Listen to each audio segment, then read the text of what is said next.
មុខម្ហូបមួយមុខនេះនិយាយពីថាឆ្ងាញ់ហើយប្លែកមាត់ទៀតឆាក្តៅក៏អាចឈុំមួយមុខនេះពិតជារសជាតិឆ្ងាញ់មិនធម្មតាទេ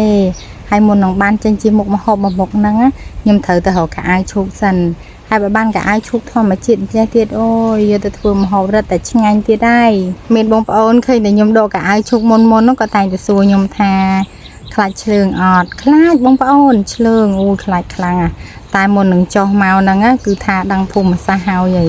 កន្លែងហ្នឹងអត់មានឆ្លើងទេបងប្អូនហើយពេលដែលខ្ញុំដកហ្នឹងគឺខ្ញុំអត់ហ៊ានទៅកណ្ដាលព្រោះកណ្ដាលទឹកជ្រៅខ្លាំង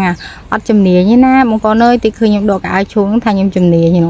អត់ជំនាញទេខ្ញុំមិនមែនអ្នកដកកៅអៅឈូកលក់ទេគាត់តែឃើញខ្វាកចង់ដកយកទៅស្លហើយកៅអៅឈូកដែលខ្ញុំដកថ្ងៃហ្នឹងនៅក្នុងបឹងទឹកជ្រៅអញ្ចឹងនិយាយពីថាអូយឆ្លោះល្អហើយកន្លែងដែលខ្ញុំឈរហ្នឹងទឹកអត់ជ្រៅហ្មងទេត្រឹមតែខ្ញុំឈរហ្នឹងបងប្អូនដកតាសួរតាមគៀនហ្នឹងអញ្ចឹងទៅពីមុនធ្លាប់តែទិញគេយកមកស្លអត់ដែលដឹងទេថាកៅអៅឈូកគេដកបែបម៉េចដល់ពេលឥឡូវបានមកដកខ្លួនឯងដឹងហើយបងប្អូនអើយទៅនាំបានមិនស្រួលទេជាពិសេសដកទឹកជ្រៅចេះទៀតណារត់តែពិបាកទៀតដែរបើបានដីធូររៀងស្នុកដកបើដីរឹងវិញដកគ្មានបានទេហើយតែពេលដកកៅអៅឈូកម្ដងនិយាយពីថាខ្វាក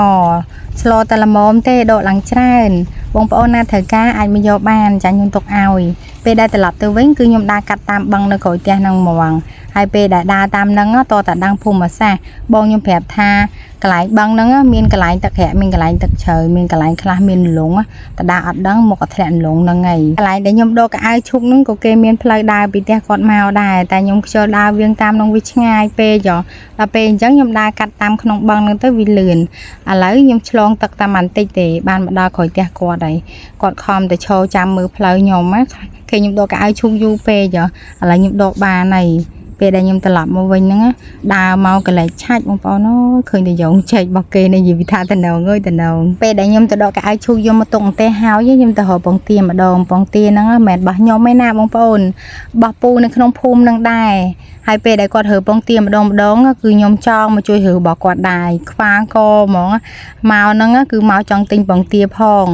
តែពេលដែលមកហ្នឹងគឺមិនមែនមកគ្រាន់តែទិញពងទាត្រឡប់ទៅវិញទេណាមកជួយរើពងទាគាត់ទៀតវាឃើញល្អពេកបងប្អូនហើយអានេះវាពងនៅកន្លែងដីហ្នឹងវាប្រឡាក់ដល់ពេលហ្នឹងគាត់រើទុកម្ដុំទុកយកទៅលាងសិនបានគាត់យកទៅលក់ពងទារបស់គាត់ឆ្ងាញ់ណាស់ពេលដែលបានយកទៅធ្វើម្ហូបឬមួយក៏យកទៅស្ងោរជ្រលក់អំបិលអីក៏ឆ្ងាញ់ដែរអត់ធំឆ្អាបទេជាពិសេសពងទានៅក្នុងស្រុករបស់យើងអញ្ចឹងទៀតណារសជាតិរបស់វាបងប្អូនប្រហែលជាដឹងហើយថាឆ្ងាញ់ឥឡូវខ្ញុំរើបានទេបងប្អូនជួយរើគាត់ហើយខ្ញុំចាប់ផ្ដើមមករើច្រកថងខ្ញុំយកទៅផ្ទះរបស់ខ្ញុំវិញហើយពេលដែលខ្ញុំទិញហ្នឹងខ្ទង់តែ60គ្រាប់ទេពេលដែលខ្ញុំត្រឡប់មកដល់ផ្ទះខ្ញុំវិញហ្នឹងគឺខ្ញុំរៀបចំសំគ្រឿងតទៀតមកកាត់ស្លឹកក្រូចសើចសិនបងប្អូនហើយពេលដែលកាត់ស្លឹកក្រូចសើចហើយខ្ញុំចាប់ផ្ដើមទៅដាក់ដាំទឹកទុកស្ងោរពងទាហ្នឹងពេលដែលខ្ញុំដាក់ដាំទឹកហើយខ្ញុំចាប់ផ្ដើមមកលេងស្រែកដីម្ដងហើយស្រែកដីហ្នឹងពេលដែលយើងទិញឆាវយកមកលេងខ្លួនឯងថ្មីអញ្ចឹងឈ្ងុយល្អពេលដែលខ្ញុំលេងខ្ញុំដាក់ភ្លើងរឹមឯងខ្លាចវាខ្លោចឥឡូវទឹករបស់ខ្ញុំក៏ពុះហើយពេលដែលពុះហើយខ្ញុំដាក់អំបិលបន្តិចខ្ញុំចាប់ផ្ដើមដាក់ស្ងោរពងទានឹងហ្មងពេលដែលខ្ញុំដាក់ស្ងោរពងទាហើយខ្ញុំចាប់ផ្ដើមមកលេងស្រែកដីតទៀតពីព្រោះថាខ្ញុំលេងមុននឹងមិនទាន់ឆ្អិនទេស្រែកដីហ្នឹងពេលដែលលេងគឺប្រើពេលវេលារឿងយូរដែរឲ្យវាបានឆ្អិនល្អឥឡូវស្រែកដីរបស់ខ្ញុំលេងឆ្អិនហើយពេលដែលឆ្អិនហើយខ្ញុំដួសទុកឲ្យរៀងតិចបន្តិចសិនខ្ញុំមកមើលពងទាម្ដងពងទារបស់ខ្ញុំក៏ឆ្អិនដែរពេលដែលឆ្អិនហើយខ្ញុំសូត្រស្រង់ដាក់ក្នុងទឹកត្រជាក់ឲ្យវាត្រជាក់ឆាប់បានបកអាំងបានយកទៅស្លពេលដែលឆាក្តៅកៅអៅឈូកហ្នឹងគឺខ្ញុំហាន់បែបហ្នឹងហើយមុននឹងបានហាន់បែបហ្នឹងខ្ញុំយកកៅអៅឈូកហ្នឹងទៅកោសលាងទឹកលាងអីស្អាតម្សៅបាទខ្ញុំយកមកហាន់អញ្ចឹងហើយឆាក្តៅកៅអៅឈូករបស់ខ្ញុំហ្នឹងមានទាំងគល់ស្លឹកគ្រៃទៀតហើយមាននឹងពីខ្ទឹមសរំដេងមានស្លឹកក្រូចសើចមានម្ទេសមានអីហើយមានល្មៀតថែមទៀតឥឡូវខ្ញុំបានមកហាន់ម្ទេសម្ដងបើនិយាយពីស្លឹកក្រូចសើចពេលដែលឆាក្តៅហ្នឹងចង់បង់ជាស្លឹកយកហ្មងក៏បានដែរតែខ្ញុំចង់យកមកហាន់បែបហ្នឹងអញ្ចឹងសិនពេលដែលខ្ញុំហាន់ស្លឹកក្រូចសើចហើយខ្ញុំមកហាន់រំដេងម្ដងរំដេងហ្នឹងខ្ញុំហាន់រៀងចំណិតបែបហ្នឹងអញ្ចឹងទៅ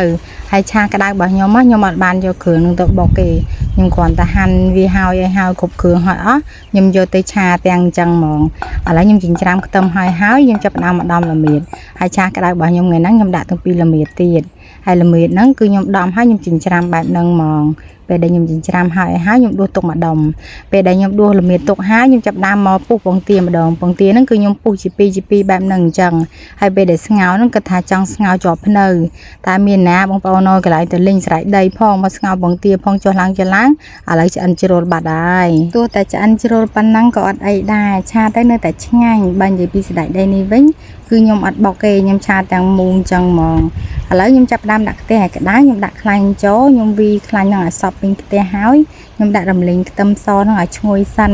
ពេលដែលខ្ញុំរំលីងខ្ទឹមហ្នឹងឲ្យរឿងឈ្ងុយហើយខ្ញុំចាប់ដើមដាក់គ្រឿងដែលខ្ញុំហាន់មុនហ្នឹងចូលតែម្ដងហើយបើខ្ញុំឆាត្រឡប់វាឲ្យរឿងឈ្ងុយថែមបន្តិចទៀតណាបើខ្ញុំដាក់គ្រឿងចូលតាមក្រោយគ្រឿងខ្ញុំដាក់ដំបងគេខ្ញុំដាក់ទឹកត្រី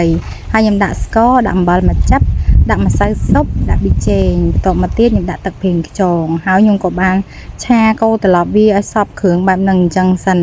ឥឡូវខ្ញុំដាក់សណ្តែកដីចូលតែម្ដងរួចហើយខ្ញុំដាក់ពងទាខ្ញុំបានឆាត្រឡប់តទៀតពេលដែលខ្ញុំឆាត្រឡប់អញ្ចឹងហើយខ្ញុំមើលទៅរៀងគោកទឹកខ្ញុំចាប់ផ្ដើមដាក់ថែមទឹកបន្តិចទៀតហើយខ្ញុំក៏ឆាត្រឡប់វាតទៀតហើយរំងាស់វាឲ្យរៀងចូលជាតិបន្តិចសិនណាខ្ញុំអត់ទាន់ដាក់បន្លែចូលទេឥឡូវពងទារបស់ខ្ញុំបានរំងាស់ជាមួយទឹកហ្នឹងចូលជាតិបានល្អហើយរួចហើយខ្ញុំដួសទុកម្ដុំសិនខ្ញុំអត់ឆាបន្លែវល់ជាមួយពងទាហ្នឹងឲ្យទឹកខំចុងបែកវល់អស់ខូចសោភ័ណភាពហើយពេលដែលខ្ញុំស្រង់ពងទាហើយខ្ញុំចាប់ផ្ដើមដាក់ម្ទេសនិងកាអាវឈូកនឹងចូលតែម្ដងខ្ញុំឆាត្រឡប់មើលតែរៀងគោកទឹកខ្ញុំថែមទឹកបន្តិចហើយខ្ញុំបន្តឆាបន្តិចទៀតមើលតែកាអាវឈូកនឹងរៀងឆ្អិនហើយខ្ញុំចាប់ផ្ដើមវិតពងទាហ្នឹងដាក់ចូលតែម្ដងធ្វើបែបហ្នឹងឲ្យឆាក្តៅកាអាវឈូកមួយមុខនេះរត់តែឆ្ងាញ់ទៀតហើយពេលដែលខ្ញុំវិតពងទាដាក់ចូលហើយខ្ញុំឆាត្រឡប់តាមបន្តិចទៀតទេឥឡូវឆាក្តៅកាអាវឈូករបស់ខ្ញុំឆ្អិនហើយពេលដែលឆ្អិនហើយគឺមិនបង្អង់យូរទេចុងភៅម្នាក់នេះគឺជំនាញខាងភ្លក់មកបងប្អូនមកភ្លក់ឆាក្តៅកាអាវឈូកជាមួយនឹងខ្ញុំទាំងអស់គ្នាឆ្ងាញ់ណាស់បងប្អូនអើយនិយាយពីថាជាតិមែនតែនហ្មងបងប្អូនអ្នកណាដែលល្ងន់មកហូបបងប្អូនអាចសាកល្បងធ្វើអញ្ចឹងបានឆ្ងាញ់ចំណាយលុយតិចទេបើនិយាយពីជាតិរបស់គេវិញអូយឆ្ងាញ់មែនតែនហ្មង